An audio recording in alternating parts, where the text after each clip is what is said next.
Neat పరీక్షను రద్దు చేయాలంటూ నిర్మల్ జిల్లా భైన్సాలో ప్రభుత్వ డిగ్రీ కాలేజ్లో ఎన్ఎస్యుఏ ఆధ్వర్యంలో నిరసన చేపట్టారు. నేషనల్ టెస్టింగ్ ఏజెన్సీని ప్రక్షాళన చేయాలని, నీట్ పరీక్ష నిర్వహణను రాష్ట్రాలకు అప్పగించాలని, ఈ అవకతవకలపై సిట్టింగ్ జడ్జితో విచారణ జరిపించాల్సిందిగా వారంతా డిమాండ్ చేశారు. నీట్ పరీక్ష అవకతవకలపై కేంద్ర మంత్రులు కిషన్ రెడ్డి, బండి సంజయ్ సమాధానం చెప్పాలన్నారు. నీట్ విద్యార్థులకు న్యాయం జరగకపోతే ఉద్యమాన్ని మరింత ఉధృతం చేస్తామని వారంతా హెచ్చరించారు. రద్దు చేయాలి రద్దు చేయాలి నీట్ ఎగ్జామ్స్ లోని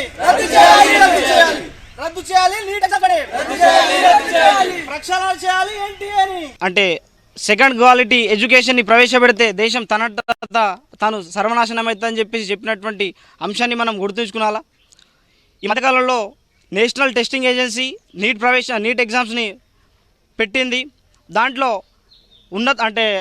నార్త్కు ఉన్నటువంటి రాష్ట్రాల్లో చాలా వరకు అన్యాయాలు, అక్రమాలు వెలుగు చూసినాయి. ఎవరైతే డబ్బులు ఇచ్చి కొనుక్కున్నటువంటి వాళ్ళకు మాత్రమే పాస్ చేసి మిగతా వాళ్ళని ఫెయిల్ చేస్తున్నటువంటి పరిస్థితి మనకు స్పష్టంగా అర్థమవుతూ ఉన్నది.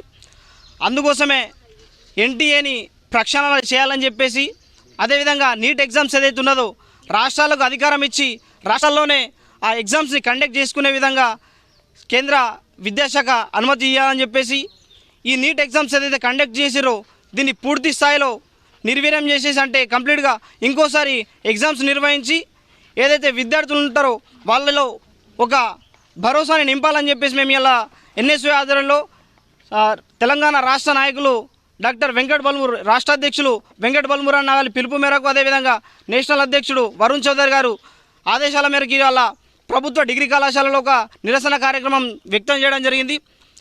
ఏదైతే ఈ నీట్ ఎగ్జామ్స్ని ఈ సమస్య పరిష్కారం కాకపోతే హైదరాబాద్లో ఉన్నటువంటి కిషన్ రెడ్డి సెంట్రల్ మాజీ హోమ్ మినిస్టర్ అయినటువంటి కిషన్ రెడ్డి గారి ఇంటికి, అదేవిధంగా ఇంకో మినిస్టర్ ఉన్నటువంటి బండి సంజయ్ గారి ఇంటిని ముట్టడిస్తామని చెప్పేసి, ఒకవేళ ఈ సమస్య అక్కడితో కూడా పరిష్కారం కాకపోతే పార్లమెంట్లో మా నాయకుడు రాహుల్ గాంధీ ద్వారా ఆ సమస్యని పరిష్కరించే విధంగా ఉద్యమాన్ని ఉధృతం చేస్తామని చెప్పి సందర్భంగా తెలియజేస్తాం.